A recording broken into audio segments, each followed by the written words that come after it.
Friday, the 12th day of December is today, 2025. Now, in Nigeria, at this moment in time, it is very easy to spot out who are the terrorists, because the terrorists in Nigeria is not those who are carrying gun and don't know. The terrorists are not only people who are in the bush. They are in the government houses, they are in their homes, they are in the civil service, they are everywhere.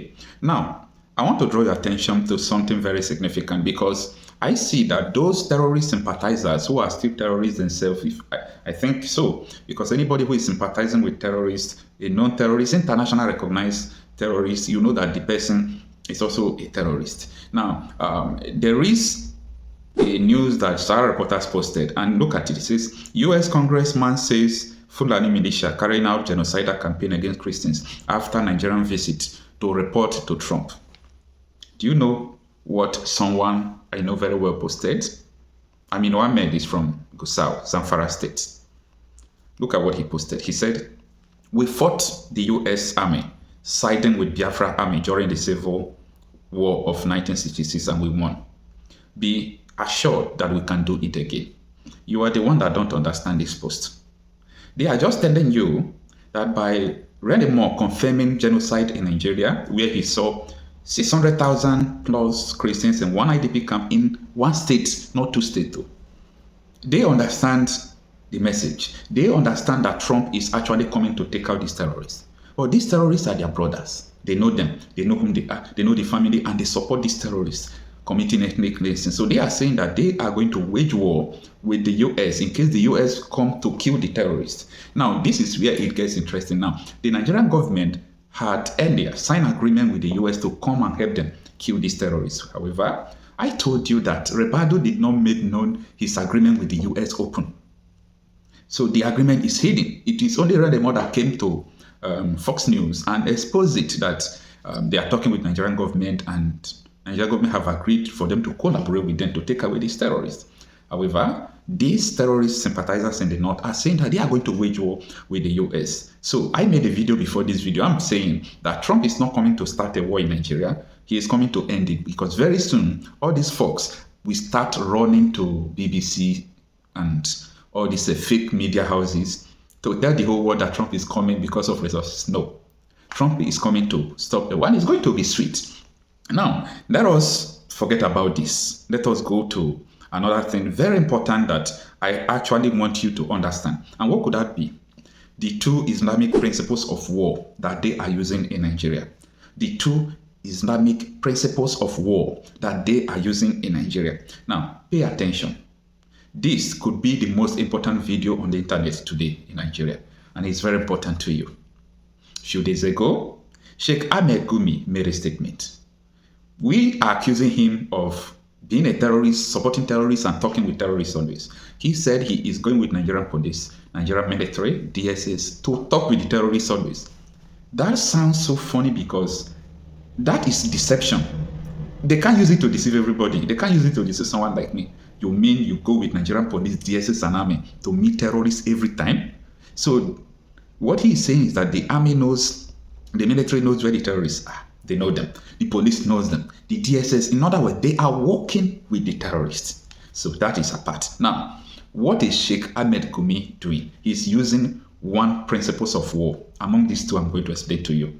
Generally, almost all of them who are supporting these terrorists are using the one you know, and it is Taqiyya. Now, Taqiyya is an Islamic principles of war that you know. You know what it means? It means that even though someone is putting his hand on a Quran and he's swearing, like what Sheikh Gumi said a few days ago, that anybody who is sympathizing with terrorists may Allah struck the person. That is the prayer of Sheikh Ahmed Gumi just 4 days ago. That is Taqiyya. Now, even though you place your hand on Quran and you lie, you have it in mind that as far as you are expanding the cause of Islam, the Quran is going to forgive you and your Allah is going to forgive you. That is the first Islamic principles of war. You don't know this, but I am going to explain this to you in a way that you are going to understand it. Now, the second one is what they call the Treaty of Peace. It is an Islamic principles of war, and that is what Sheikh Ahmed Gumi is using in Nigeria. Islamic principles of war. The second one they are using in Nigeria is called the peace deal. In Nigeria, they call it peace deal, but in global concern, they call it a peace treaty, and they call it in Islamic term Hudabia. Hudabia. Look at the spelling on the screen. Go and search it and understand. Now, where did they coin this Hudabia from? Where do they coin it from? This video is very important and I want you to share it for people to understand what is going on. Now, this Hudabia was coined out from the olden days where their prophet Muhammad signed a peace deal in March 628 after Christ. Okay, this peace deal was between Prophet Muhammad representing the people of Medina and other tribe of Mecca. You see this Mecca they used to go in Saudi Arabia. I am going to tell you how Mecca fell into this Islamic regime and to Prophet Muhammad. Now, Prophet Muhammad, after conquering the people in Medina, he was trying to conquer Mecca, but he sees that he don't have the capacity to conquer Mecca. Stay with me. What did he do? Now, he now signed peace agreement with them. Let's stop this war.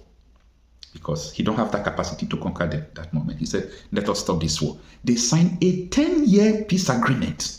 Now, after signing the 10 years peace agreement, you know what happened? The prophet now started building his own army.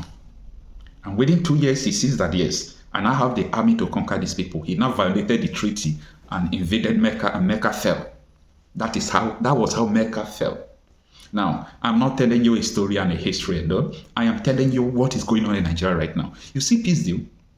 Today you see peace deal here. Tomorrow you see peace deal here. And any mosque, any imam that spoke against peace deal, that stop peace deal. Now, why are you making peace deal with people who are killing people? That mosque, they will attack it and kill people there. Why? Because they believe they are expanding the cause of Allah, the cause of Islam. Do you now see the principles of Hudabiyah? Hudabiyah is a principle of peace treaty. So anytime they come into your community, they start attack, and they see that they can't win you at that moment, they will psychologically make you to initiate a peace deal. You will sign a peace deal with them. You know what peace deal means? We will not attack you, don't attack us again. Then that process, they will call in their people, come. Or you get ammunition prepared. And when they see that they have capacity more than you, they will strike. They will strike. And when they strike, they will strike so hard that you will even start begging for peace again. They will sign again, they will expand. So that is behind the principle of expansionism. Like these people, they use this peace deal to expand. It's a principles of war in Islam. I have so many friends who are Muslims. They love me and I love them. You know why? They don't pretend to me and I don't pretend to them. They tell me what is and I tell them what is. This is the truth you must understand as a Nigerian at this moment. So these people's techniques of war is not all about shooting. Wait. The principles of what they are using that is working is even more than these people carrying gun. This carrying of gun is aspect of it, like imposing the GCR tax. If you're not a Christian, you see in so many parts of the north, they ask farmers to pay tax to them. If you didn't pay tax, they kill you. You understand? It is called GCR tax. It's part of this process of conquering people. Now, if these people continue like this, and you yourself will think that, now one of my Muslim friends told me that time will come that Nigeria will be forced to enter peace treaty with these terrorists, because these terrorists is going to take over the country because they already have what it takes to do that. A Muslim friend told me this, and he's watching this video. There are so many people who are even Muslim don't know what is going on. But it is time for me to come out to expose these things, to let you know that these are the two principles of war that these people are using. These people are in the government. They are in your church. They are in your mosque. They are in your marketplace. They are in your school. They are everywhere. They are everywhere. You people did not understand this thing on time. This was what so many people saw from the beginning that made them to start suggesting that Nigeria should split like other countries did. And after these people must have infiltrated everywhere, if you split Nigeria, it will be a continuous war. It will be a continuous war, like what is happening in Sudan. When they were telling Sudan, divide, long time ago, more than 30 years ago, they were telling Sudan, divide this country. They said, no, we can't divide it. We are together. People from the north are already in the south. People from the south are already in the north. People were laughing at them. 20 years ago, divide this country. No, you can't divide this country. When they see that this is about life and death, they now went on, they divided the country. But the time they divided the country, these people have infiltrated the whole nation. what is happening, crisis. That is what is going to happen in Nigeria. Before your eyes will open to understand what we are even talking about, it will be late. It will be late. That time you can't breathe. You can't breathe. You can't even understand what is going on. Anyway, I rest my case here. If you did not understand what Okocha Marcel is saying, I think you should understand the former head of Nigeria Defense Intelligence Agency, who is Commander Kunle Ondaomi. Watch as you can watch, and let me know what you think on the comment section. It's not about ransom. They just want to pass a message. We can come in. We can do what we need to do. And there are some hardliners in this government that are sponsoring this kind of narratives. They just want to show that they can Islamize this country. They think about Taliban, they think about the Mujahideens, and they want to replicate it in this country. And they don't care what happened. They simply don't care. As long as at the end of the day, there's Sharia, and there is whatever thing they have in their head, they want to achieve. So these people that are sending messages are sponsored by Nigerians. You remember this Boko Haram issue started since 2012. Yeah. And I was in the military intelligence that time. We arrested those people. It is my organization that actually conducts interrogation and interview. They mention names. I can't come on the air and start mentioning names of people that are presently in government now that I know, presently in government, that the boys that we arrested mentioned. Some of them are governors now. Some of them are in the Senate. Some of them are in Aso Rock. The intention is to Islamize Nigeria and practice Sharia. And it doesn't matter if some people die. It doesn't matter if you're embarrassed. It doesn't matter if our economy has degenerated. Look at the interest rate. Look at the inflation rate. Look at the debt profile of Nigeria. They don't care. As long as at the end, Quran is at the sea. So some people in this country have this mindset. And we must tell the truth. If you tell the truth, you die. If you don't tell it, you die. Some people have this mindset to Islamize the nation. And they are in the government. And people know them. The DSS know them. The NIA know them. The DIA knows them. You can't succeed without an inside person. And this attack you saw has insiders collaboration. This is an aberration. I mean, you don't attack Nigerian Defense Academy and kill officers and get away with it. Yeah. The last time I was in NDA was in 2017. I went to carry out an investigation by the Minister of Defense. I wanted me to check what is going on with the training and the security environment there. I remember I spent about a week at NDA with the commandant and with the staff, But something struck me. And that was every Friday, the gate of NDA is thrown open. And everybody have access to come and pray in the mosques. And I want to actually enjoin journalists to go to all military formations across the country on Friday by 1 o'clock. You are going to see the same thing happening across all military formations, including Naval Training Command at Papa, including the division in Ibadan, including NDA, including Jaji. I was in Jaji in 1994 for my junior division. And every Friday, our gate is thrown open. And everybody comes in to pray in our mosques. Even though they have their mosque outside. If you go to defense headquarters, I serve at defense headquarters as the Deputy Director, Defense Administration between 2015 and 2017. Throughout my 2 years at defense headquarters, I received visitors only twice because of the strict security architectures at the defense headquarters. But every Friday, the gate of defense headquarters is thrown wide open for everybody to come in and do Jumat. That is the time the terrorists have the time to profile our security environment. Has that always been the case? It has always been the case. I've served the military intelligence for the past 35 years. It has always been the case. Our problem is religion and social-cultural. I mean, people will expect me to come here and start talking about kinetics, about operation and so on. I've been an operational commander all my life. I've commanded warships, I've commanded troops, I've commanded men outside Nigeria and so on. But I'm not going to come to your station to discuss kinetics. The problem is not kinetics. In 2017, 2016,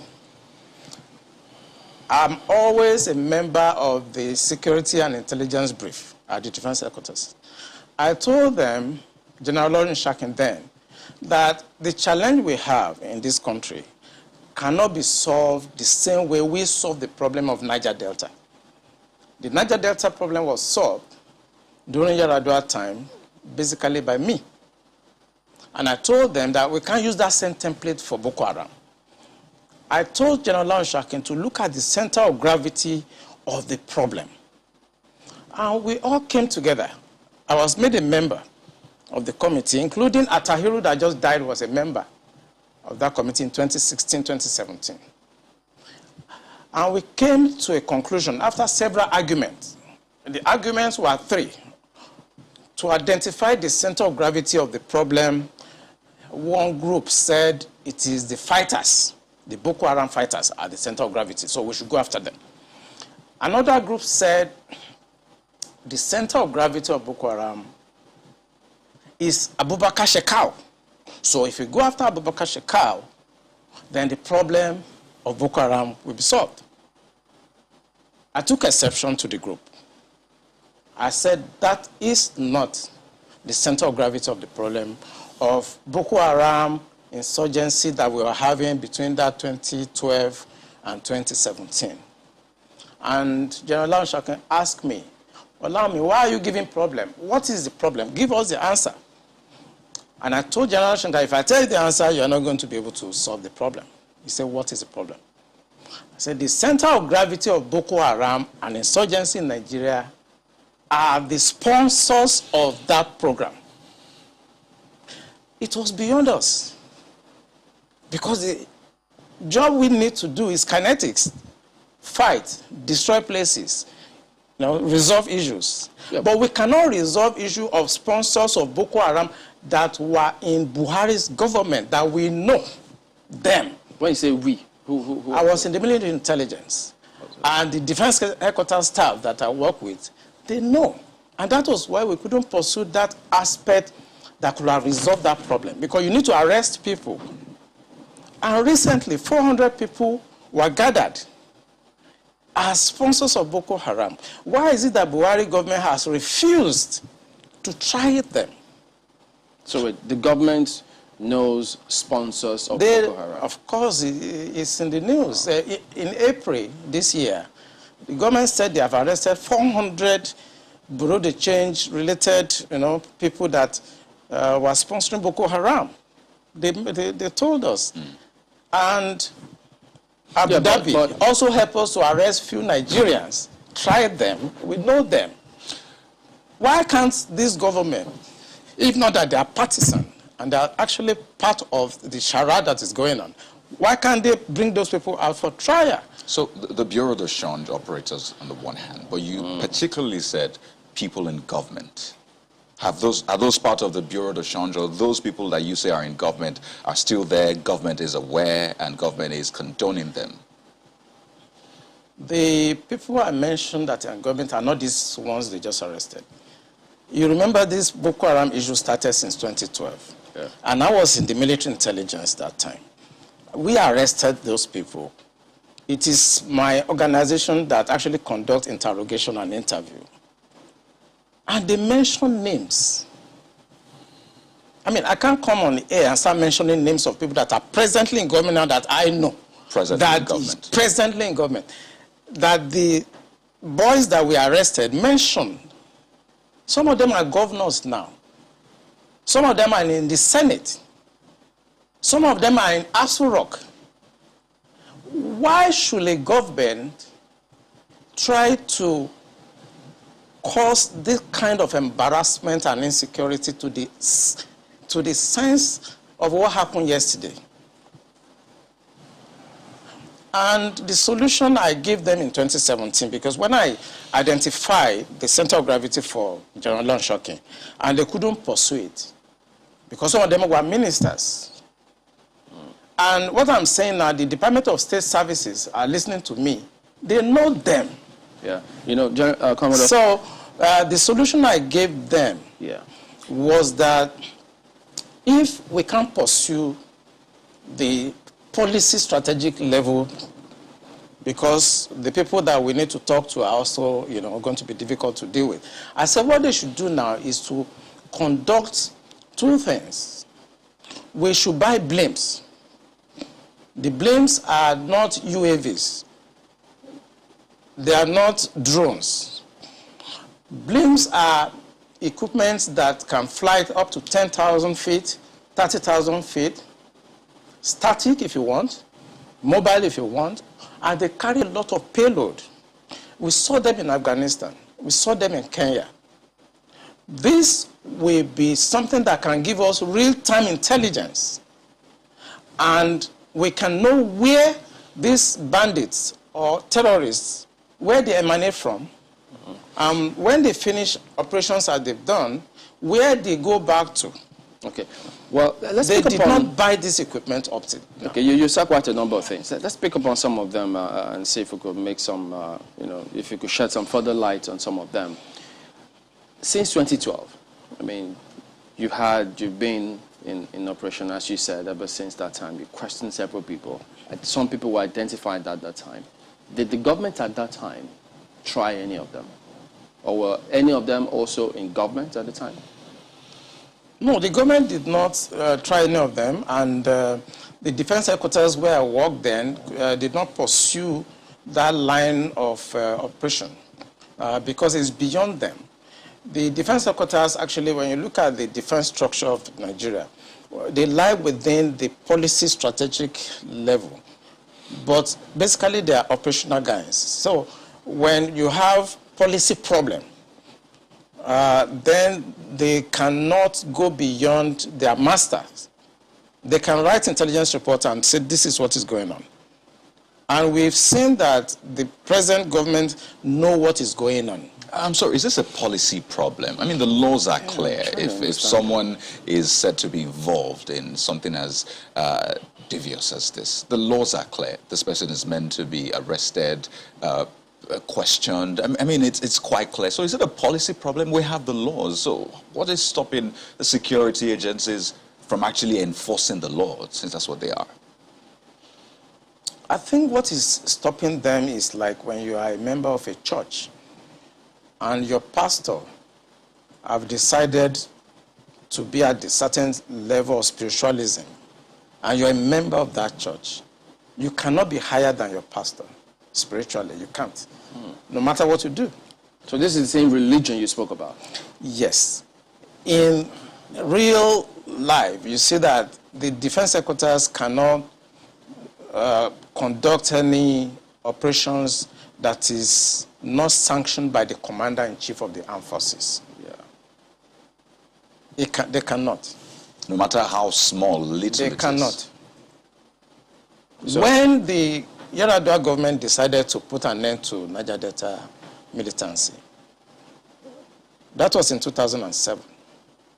What he did was simple. He called all the security chiefs and all the intelligence chiefs and tasked them to come up with a solution. The Defense Intelligence Agency, the National Intelligence Agency, the Department of State Services were called with the Inspector General of Police and the Interpol to come up with the solution to the problem. Then the problem was Niger Delta.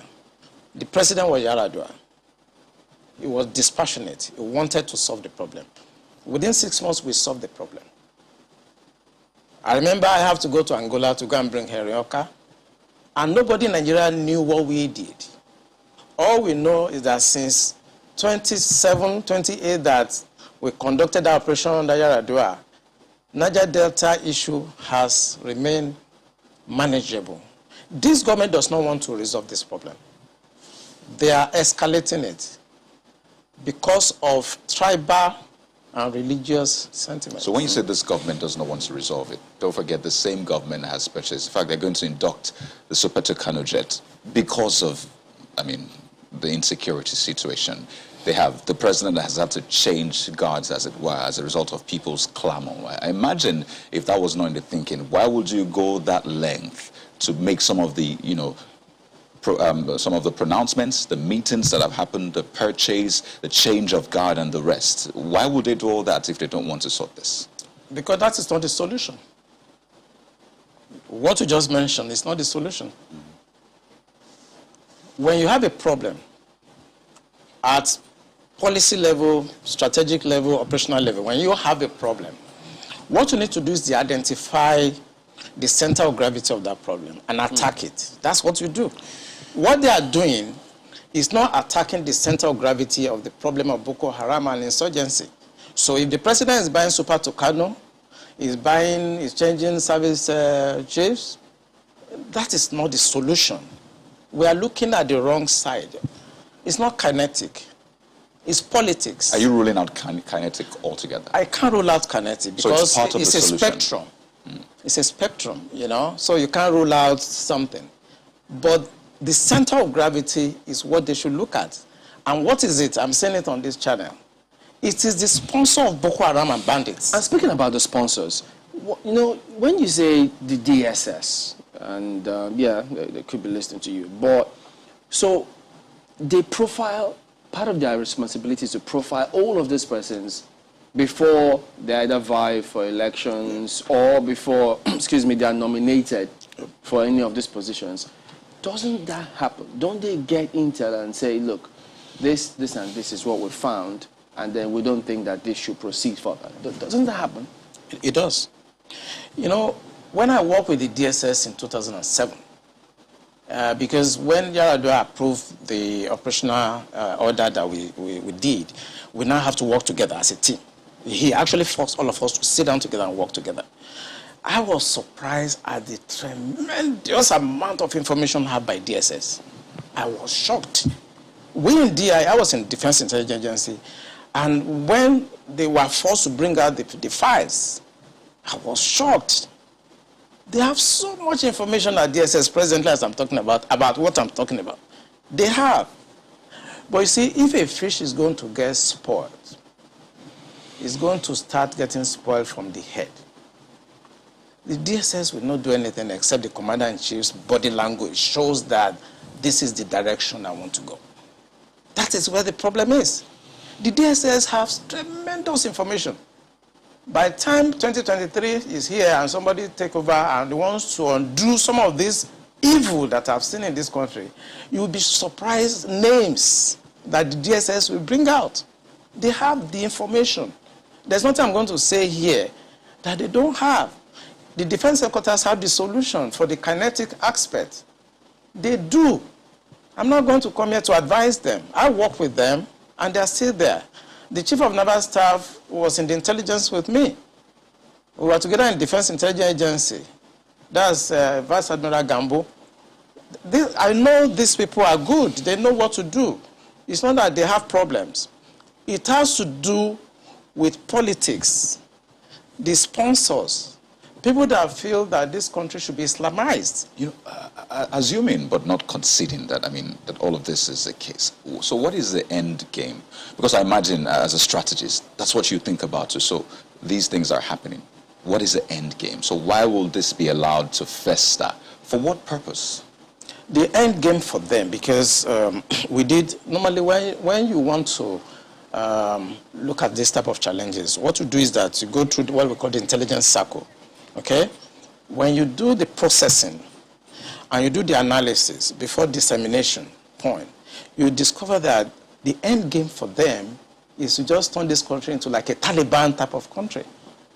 And it's a mindset. And anything goes. In other words, 10% casualties, 20% casualties is allowed in trying to achieve the end game of Islamizing this country. That's for the terrorists, the bandits. It's not for the terrorists and the bandits, for the sponsors. Because I told you, and I will repeat on this channel, the sponsors of Boko Haram and the bandits are the problems. And defense headquarters the Army headquarters, the Naval headquarters, the Air Force cannot do anything about that. Buhari has to do something about that. The Interpol has the list of those people that are sponsoring Boko Haram. I work with Interpol. They should ask. If they don't know, they should ask. The government of Dubai, they have the list of those people. During the trial of those people that were caught, names were mentioned. They have the list. The government also told us that they've arrested 400 sponsors of Boko Haram. Why should a government not try those people and bring peace and harmony and safety to this nation? Why won't a government do that? Those people that are going to harass cadets and officers in NDA, they live around the place. I know NDA very well. I was in Georgia, I was in NDA as young officers, and I know the area very well. They live around the place. So why can't you put up a blimp that can see what they are doing in real time and eliminate them? Why won't you do that? In fact, there were more details saying that some persons slept up, but we'll come to that, hopefully. Markwa has got some questions for you. Markwa, go ahead, please. Thank you, Chamberlain. Much as we're looking at, it looks like we're looking at the remote causes. The immediate causes, I think, is what is worrying a lot of people in terms of the significance of the attack. For some people, they're wondering, what do you think were the bandits trying to pass home a message when they chose the National Defense Academy as the area of the attack? I mean, as the area they decided to attack. Because normally people know that military installations, for instance, if you were to, I mean, you've talked about how the military institutions are usually open to the public on Fridays. There'll be questions as to this attack did not happen on a Friday. It happened on a Tuesday. So the guards were supposed to have been up. So there'll be questions as to what happened, how was the perimeter breached, what about the guards are usually mounted on, watchtowers, what were they doing, were they asleep? There'll be areas where there are CCTV cameras. What happened in those areas as well? There are huge questions around that. And then the significance, what gave these bandits the audacity, the temerity to be able to say, this is going to be the area we want to attack today?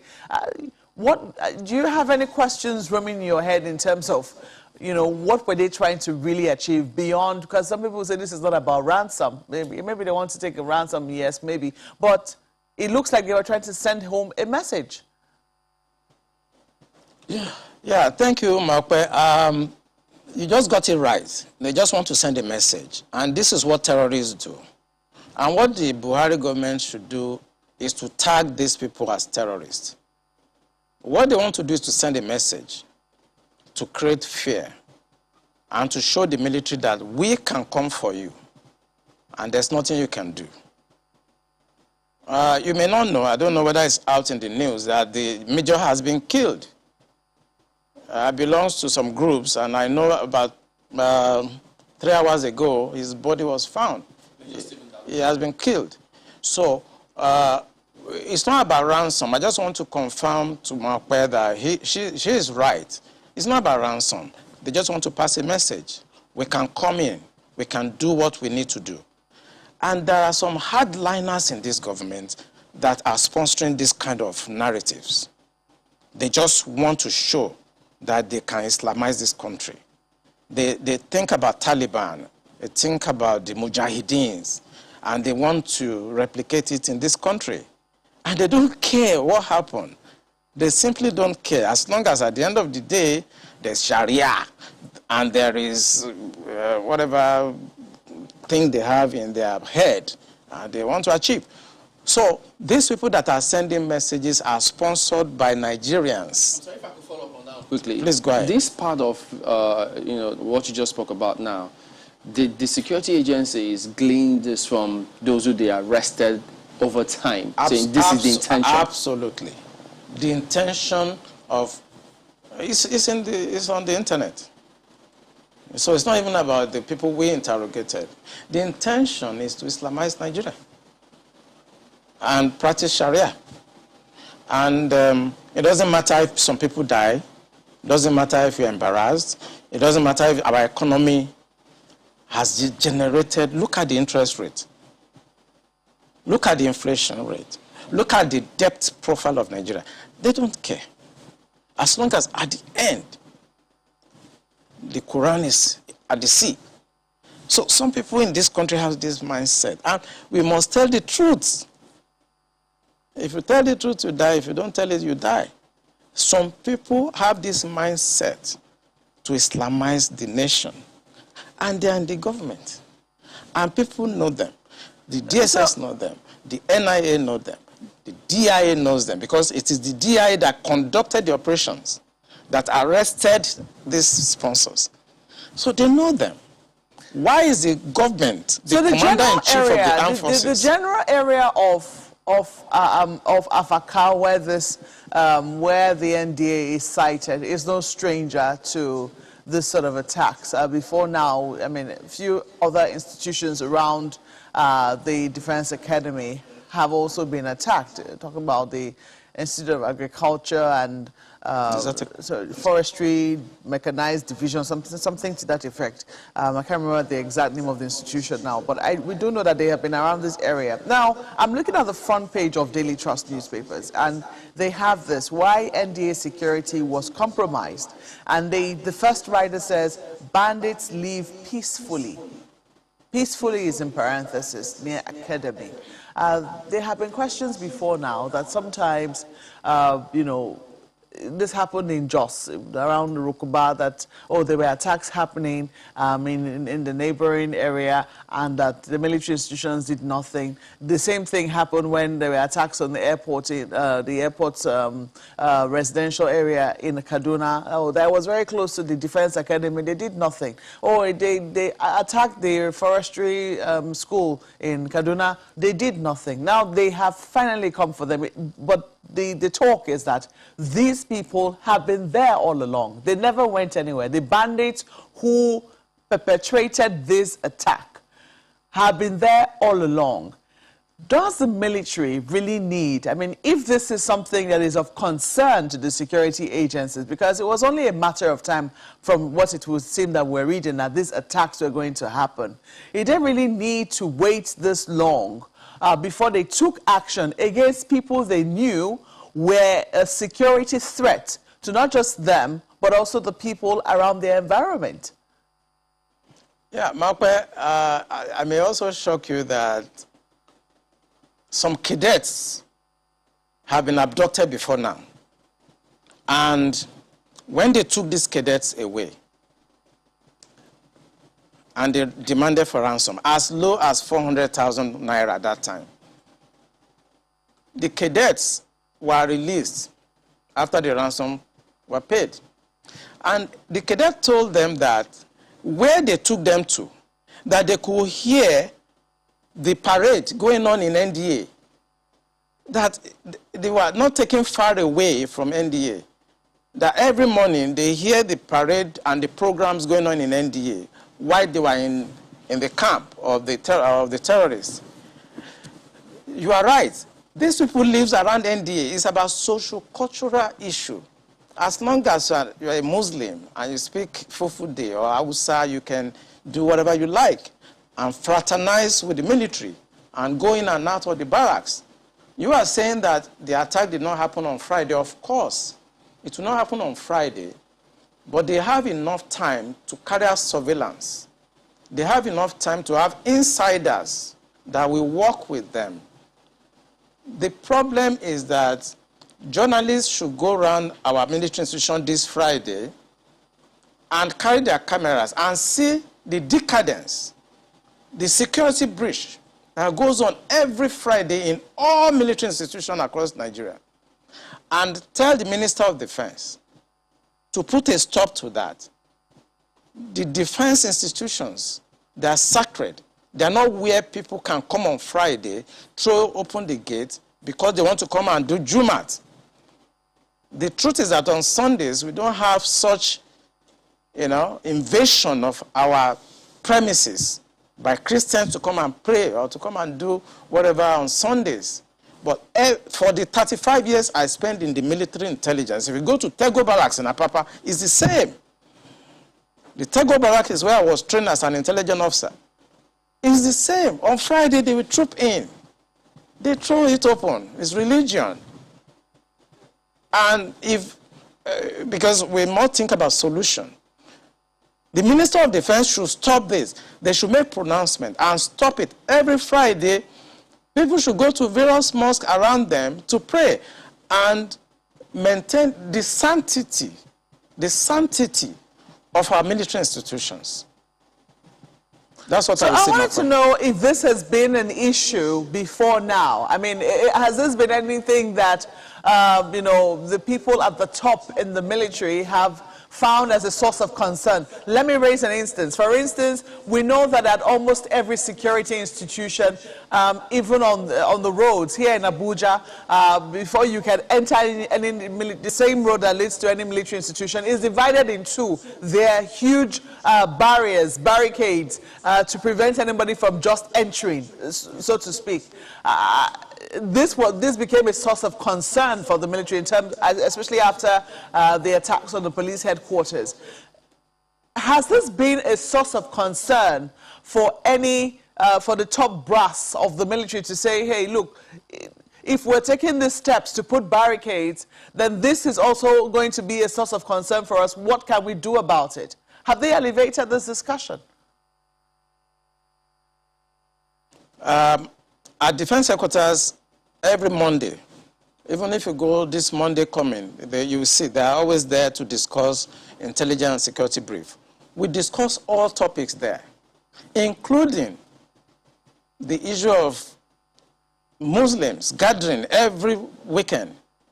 All those barriers you see at defense headquarters, and that's why I'm talking to the media. They should go there on Friday. The barrier is no longer there. It's open because it is Jumat. And this is when they come to carry out surveillance. If you look at what happened in Mogadishu Barrack, it was the same.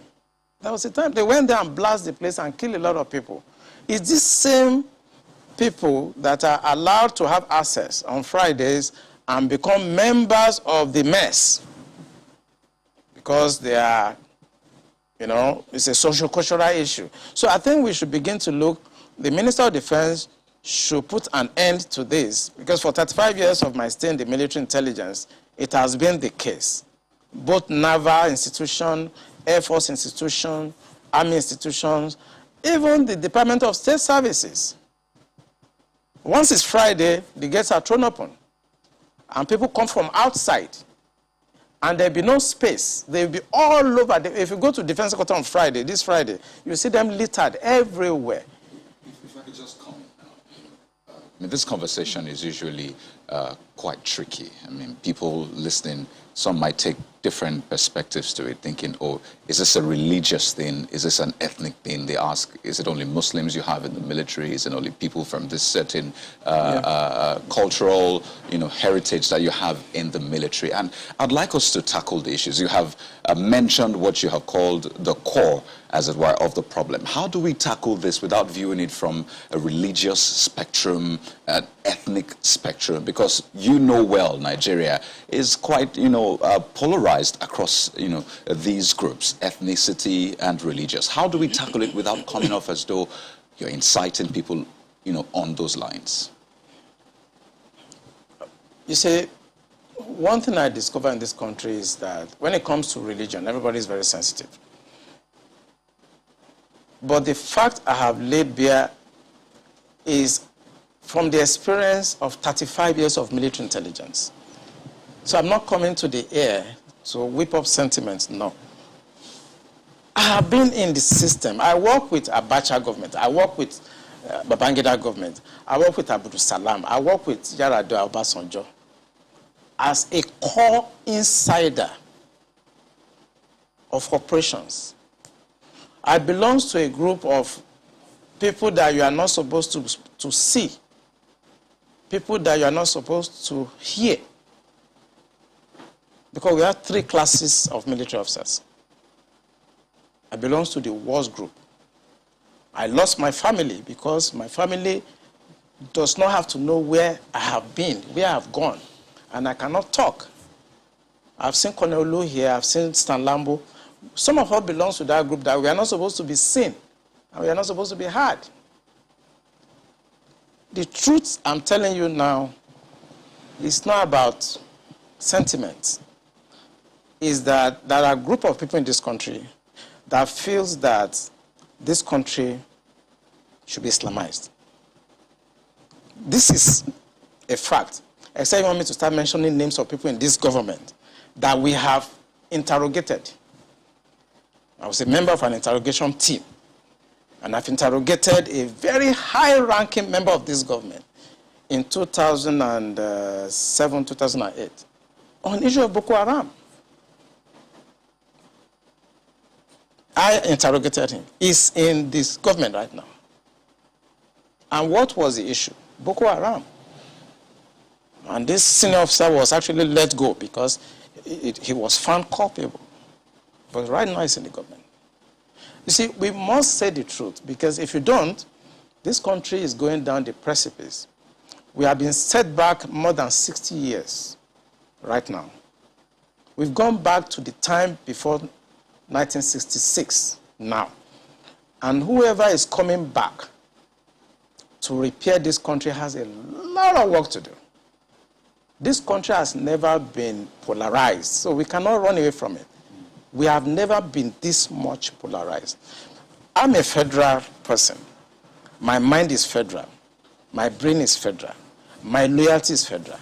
I do things for the federal government. So I cannot come here and try to be sentimental. No, I'm a federal person. So will your life be at risk now that they're hearing you? I don't care. I don't care. And my colleagues, they know me. Those people that are listening to me, they know me. I don't care. The issue is that this country is bigger than an individual. That is the issue. This country is bigger than individuals. Buhari will come and go. Eliminating me or killing me will not solve the problem and will not add value. But he will come and go. And somebody must come and repair the damage to the psyche of this society, the damage to the polarization, to the nepotism that I've never seen in my life. I work with all these presidents. This is the worst situation I've found myself. And believe me, internet does not forget. I was part of the people that helped to bring Buhari to government because I believe in him. Have you worked with the government after that? After you helped bring the government? Oh, of course, I worked with him. We brought him in 2015, and I work as the Deputy Director of Defense Administration. And we have a lot of hope in him.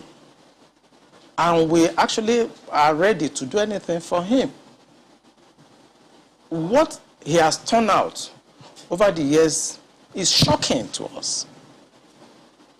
I was in Harvard in 2014, in December, when the Department of State Services and CIA and others were contemplating about Buhari and other aspirants.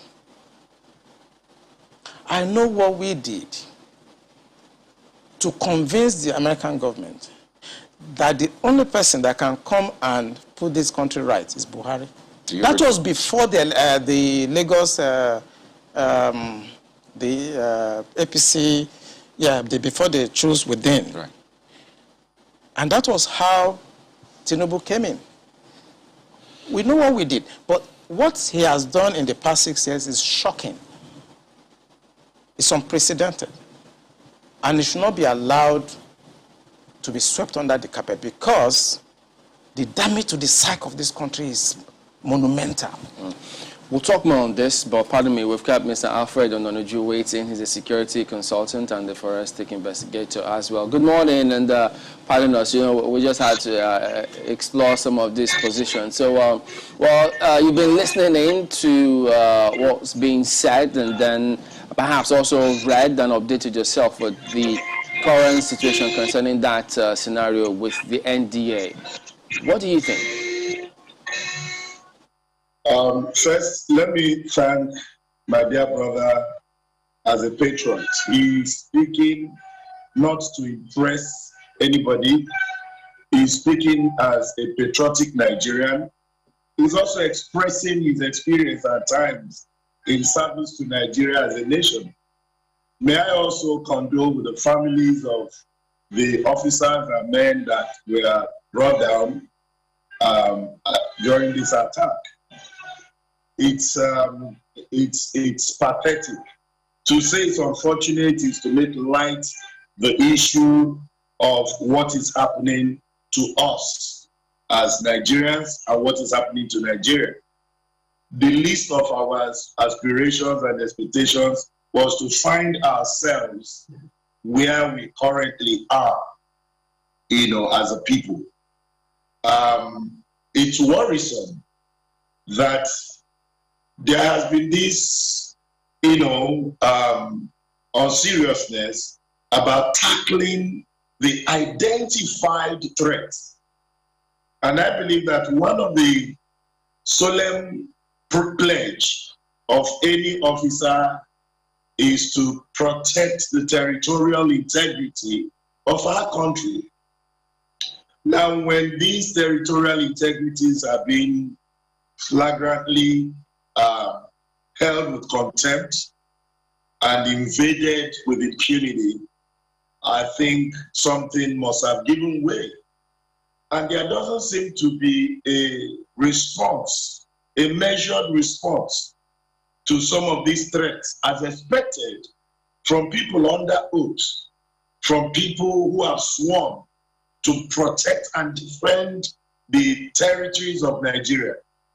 Having said that, frankly, I want to thank you for allowing the veteran to just take us down the line.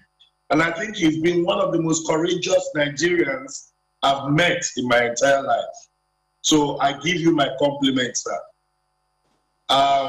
We are worried. I'm a father, I have children, and I'm sure most families are concerned.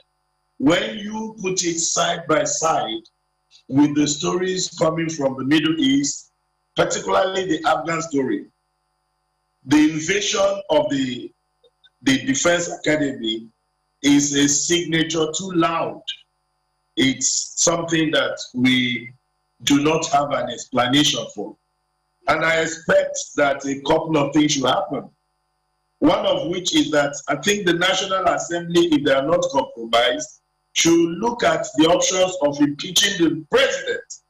I'm sorry, I'm an APC member, but I think when it comes to the safety of the land, too many things have happened, and they're becoming too frequent that if anyone that truly loves Nigeria is not angry or upset, then the person must be a hypocrite. The person must be a saboteur. Secondly, I also feel that the structure of the Nigerian security should be reviewed. Now, we are going to be careful in making statements because we are in the public platform, being that things people say could be either misinterpreted or taken out of context. However, the truth must be said. We are facing a very dire situation.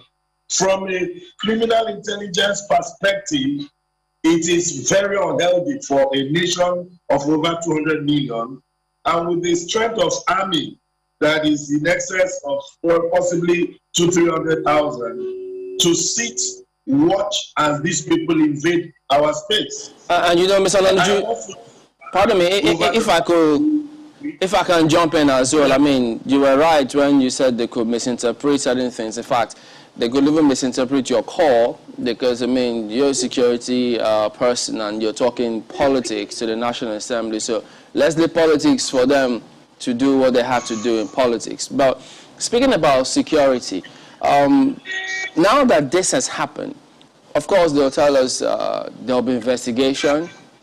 They'll look through what's going on.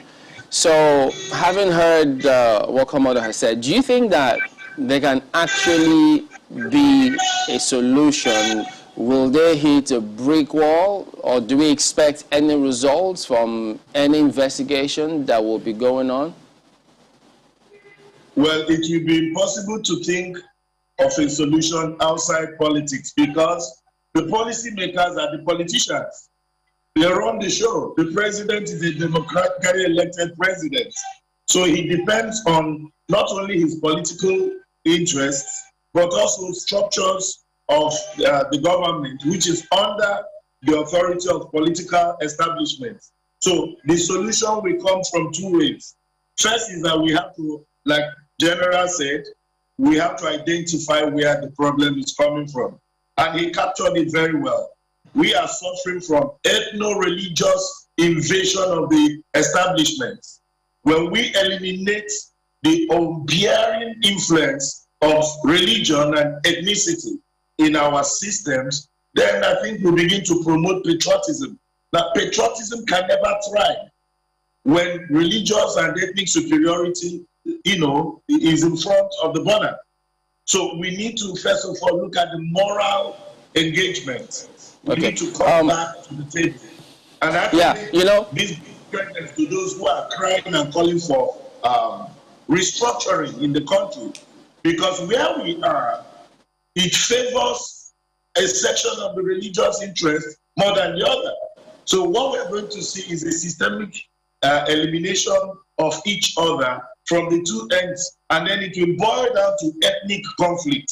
Because when you kill somebody that is a Muslim, he comes from an ethnic group, maybe he's a Fulani, or he's Hausa, or he's Yoruba, or Igbo Muslim, then it will trigger a chain of reactions. Now, if you kill a Christian, like the major that was taken, I understand he has a Christian background. So connotations and all kinds of innuendos and all kinds of things will be coming in. So we are sitting on a dangerous platform. The solution for... Pardon me to jump in on this. On the lighter note, there's a problem that came from me, actually. I mistakenly called you Ononuju instead of Ononugo, and thank you for understanding that it was an honest mistake. That's okay. Thank you for that. Well, let me bring it back to Commodore.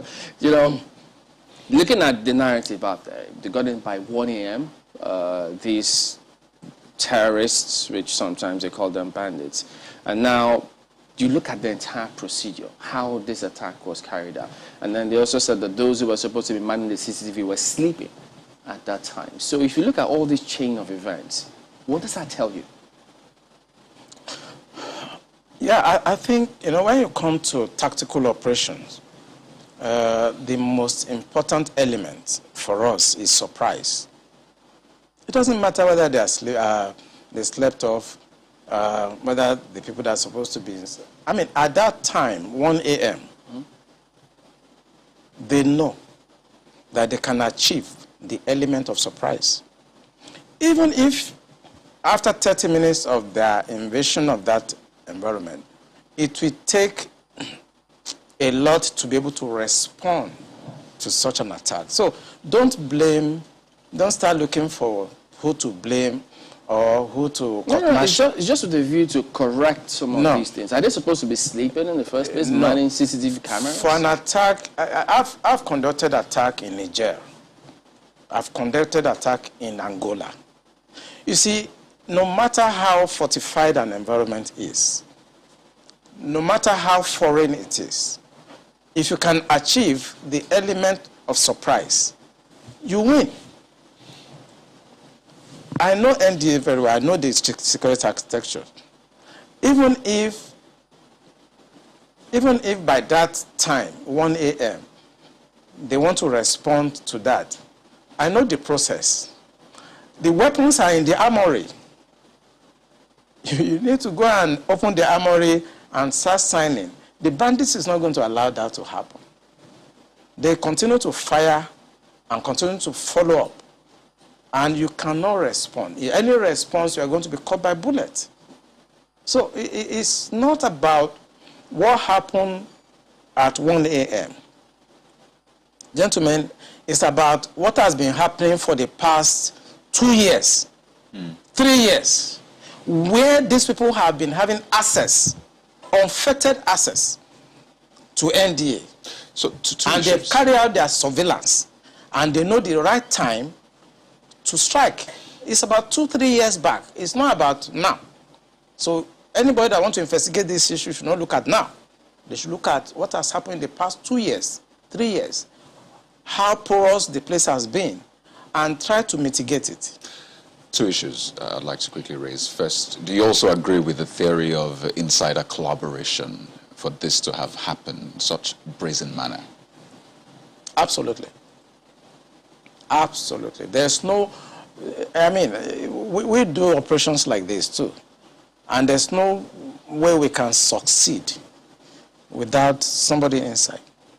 We must compromise somebody inside, either through blackmail or through incentives. Maybe we give money, or we blackmail the person, or we try to indoctrinate that person. We can't succeed without an inside person. And this attack you saw has insiders collaboration. I mean, I've investigated cases like this over the years. And I know 60% of the time, when you see an attack like this, there's an insider there. So until that insider is fished out, we might have this sort of attack again and again. It will always happen. There will always be insiders. If you look at the intelligence estimate globally, there are two variations. The variables are the hostile intelligence service, which is external to that country, and the domestic subversive organizations that is embedded in that country. Nothing evil can happen to a nation without the insider within that nation collaborating with the hostile intelligence services that is outside. It will always happen. If I could just raise this other part. In the statement that was put out, the term unknown gunmen was used 3 times, the 3 paragraphs: unknown gunmen, unknown gunmen, unknown gunmen. Prior to this time, people called them bandits, some even called them terrorists. But is it instructive for you that it was a term unknown gunmen that was used? It's deliberate. You know, I'm sorry to say that the media is part of our problem. No, I'm talking about the statement from the academy itself, actually. The academy also have to use that word to avoid reprimand from the higher authority. I was the commandant of Defense Intelligence College, and I know that at that time there are things I cannot say. If you term them terrorists, it carries a lot of weight, and you can be reprimanded for that as the commandant of NDA. So he is going to be very careful to keep on using that same term that is safe to use, because there are legal and other implications when you term a group terrorists. But I want to say on this channel that those people are terrorists. And if the government of Buhari is serious about putting an end to what we are saying, he must pronounce them terrorist organization. Because once he does, it carries a lot of weight. And the reaction of the armed forces, where I belonged to before, will be completely different. What was the point you were going to make about the media? There is nothing that is going on today that is not actually tainted by the media. How? And that is why I have to come here and make bold to say what I've said. The media also know 80% of what I've said now, but they will not publish it. They know. I work with journalists. I was Deputy Director of Foreign Liaison at Defense Intelligence Agency. I work with journalists. I was Commandant Defense Intelligence College. I work with journalists. I train journalists in intelligence operations. They know. So why are they not also saying the obvious that will help the security and safety at that and time, progress of this country? So at that time that you worked with the journalists and training them and doing all of that, did you give them permission to publish your name as a source if they were going to go to press with those details? Oh, I did. You know, it was a policy because, you see, when I was made the commandant of Defense Intelligence... No, because, you know, you had said that you belonged to a group that was not supposed to have been heard or seen. Yeah. So how did you give them permission to publish your name? Yeah, because at that time, I was holding a different appointment. I've held a lot of appointments in the military. There are certain appointments I will hold that has no connotation with intelligence at all. For example, I was the Chief of Staff Logistic Command for the Navy. That appointment has nothing to do with intelligence. I was the defense advisor to Nigeria in France. It has nothing to do with intelligence. So there are times I hold appointments and I have to deal with journalists. And I must tell you, I can mention some of them. Mohammed of NTL, I trained them because I wanted them to understand that military intelligence is not like a cult. I exposed some aspect. Even though most of their documents are usually top secret and they tell you can't publish or even access the document, even if you see it by mistake. No. There are places you process top secret. I mean, if you want to talk about document security, it's a lecture of itself. You have unclassified materials, you have confidential materials, you have secret materials, and you have top secret. There are processes. It's an area of military that you need to do a lot of training. So when we bring journalists in and talk to them, we ensure that they don't see unclassified materials. And it's just for them to understand how the system works. Basically, if you go to Afghanistan, if you go to Iraqi, you will see journalists embedded with the military. But it's not the case here. I think I tried to encourage you when I was the commandant that we should allow journalists to have access to some of the things we do so that they can say it as it is. Because when I conducted the operation in 2007 in Angola and I came to Nigeria, what you read in the newspapers, what you hear on television and what you see are completely skewed from what we were doing. So why did they want that to happen here, to embed journalists? I just think it's myopism. We have a lot of illiterates in the government that don't understand that hiding things in this 21st century doesn't work anymore. They try to hide informations and they try to protect what they think is corruption to me. That's why they don't allow journalists to actually access some of these things, because this is the most corrupt country in the history of this country right now. Marcel? Well, sometimes, you know, there are questions as to what usually will happen. I mean, in terms of before you went into the journalistic exploration and how the media is sometimes a part of the problem. And, you know, I think there's an ongoing conversation in terms of how the media can be can be a source of support to the military rather than a hindrance. But before we went into that discussion, I think we're talking about something else. And for some reason now, I think that has finally escaped me. But moving forward, because we were talking about the language used there, the fact that they were branded unknown gunmen, and the fact that even though it was a very short statement, it was used 3 times, in that I think that there was some attempt to try and reinforce the fact that these are unknown gunmen in that very short statement. But I'm wondering, now that this gentleman, the officer who was taken, has been murdered and his body has been found, do you think that there is any hindrance now stopping the military in going after these people? Because in many places they will tell you that people will always dare. I mean, we've seen attacks that have been very daring, even in the most developed places that are considered very developed countries. The difference between there and here is that when you do dare that sort of attack, the chances that you're going to come home or go back or go scot-free are very slim. Here, we are yet to see how directly the people who committed an offense directly are, brought to book or do not go home and get away with it. Do you think that now that there is nothing at stake in terms of how this major, who his body has now been found lifeless, is there any hindrance stopping the military from getting the actual people, not just the general attack or attacks that happened days later, the actual people who committed this heinous attack and crime on the Nigeria Defense Academy? Yeah, I think they're going to get them. No doubt about that. Few days, few hours, you're going to hear that the military will get them.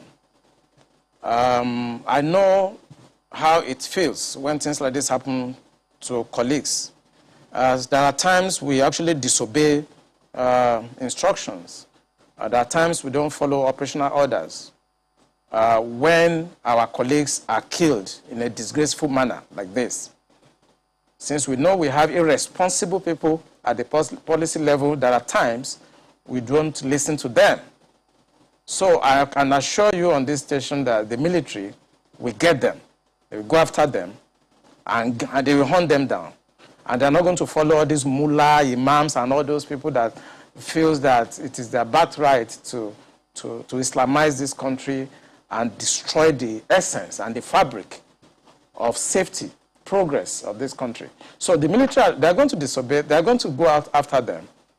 And as I repeat, in a few hours, you're going to hear, they're going to get them, and they're going to deal with them. Okay, just one more thing as we wind down. What would you advise Nigerians? I mean, they've listened to you, several things going through different people's minds now.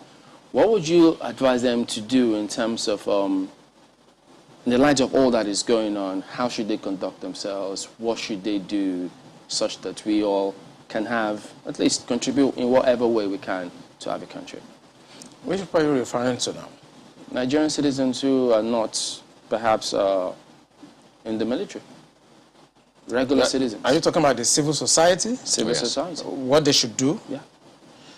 I think what they should do, for me, the failure of governance is dependent. It's like a variable. When you do a simple linear regression, the failure of a government is dependent on the failure of the civil society. So you have two variables: a failed government or irresponsible government, and you now have at the other side an irresponsible and a failed civil society.